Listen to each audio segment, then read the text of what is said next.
اللہ دیکھ رہا ہے۔ ایک دفعہ کا ذکر ہے، ایک گاؤں میں ایک شخص رہتا تھا۔ اس کا نام عبد الرحمن تھا۔ اس کے 3 بیٹے تھے۔ تینوں اپنے والد سے بہت محبت کرتے تھے۔ عبد الرحمن بھی اپنے بیٹوں سے بہت محبت کرتا تھا۔ ایک مرتبہ عبد الرحمن نے اپنے تینوں بیٹوں کو بلایا اور ان کو ایک ایک سیب دیا اور کہا کہ اس سیب کو ایسی جگہ جا کر کھاؤ جہاں تمہیں کوئی نہ دیکھ رہا ہو۔ جو ایسا کرنے میں کامیاب ہو گیا میں اسے انعام دوں گا۔ تینوں بیٹے والد کو اللہ حافظ کہہ کر اور ان سے دعائیں لے کر گھر سے دوسرے دن عبد الرحمن نے پھر بیٹوں کو بلایا اور باری باری سب سے پوچھا۔ سب سے پہلے بڑے بیٹے عبداللہ سے پوچھا،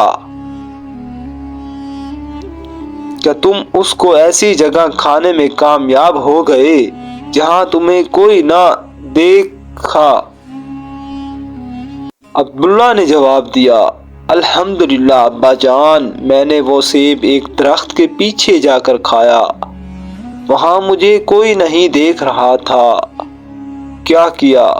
پھر عبد الرحمن نے اپنے دوسرے بیٹے سے پوچھا، یوسف تم بتاؤ تم نے؟ یوسف نے کہا، ابا جان میں نے وہ سیب کمرے میں بند ہو کر اندھیرا کر کے کھایا اور مجھے یقین ہے کہ وہاں مجھے کسی نے نہیں دیکھا۔ عبد الرحمن نے تیسرے بیٹے سے پوچھا، سلیم تم نے کیا کیا؟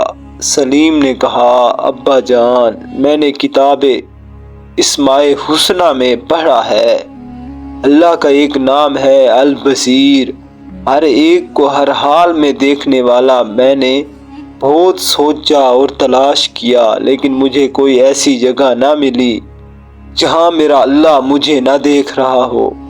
اللہ تو ہر جگہ دیکھتے ہیں، اس لیے میں یہ سیب نہ کھا سکا۔ عبد الرحمن اپنے سب سے چھوٹے بیٹے کی عقل مندی پر بہت خوش ہوا اور اس کو انعام دیا۔ پھر عبد الرحمن نے اپنے بیٹوں سے کہا، میرے پیارے بیٹو، بے شک اللہ ہم سب کو ہر وقت ہر جگہ دیکھتا ہے، ہماری باتوں کو سنتا ہے اور جو خیالات ہمارے دل میں آتے ہیں ان کو بھی جانتا ہے۔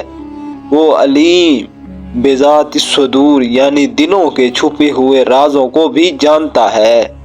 اللہ کی نافرمانی سے ہر وقت بچو اور اللہ کے سارے احکامات پر عمل کرو، جس پر اللہ تم سے راضی ہو جائے گا اور تمہیں دنیا میں راحت، سکون، اطمینان عطا کرے گا اور مرنے کے بعد ہمیشہ ہمیشہ کے لیے جنت میں داخل کرے گا، جہاں انسان جو چاہے گا وہ ہو جائے گا، انسان کے دل میں جو چاہت ہوگی وہ پوری ہو جائے گی۔ جنت میں ہم ایک پرندہ دیکھیں گے، اس کے کھانے کا جی چاہے گا تو فوراً بھن کر پلیٹ میں آ جائے گا، پھر اس کی ہڈیوں پر اللہ دوبارہ گوشت اور پر اگا دیں گے اور وہ اڑ جائے گا تو وہاں جنت میں مزے ہی مزے ہوں گے۔ جزاکم اللہ خیرا۔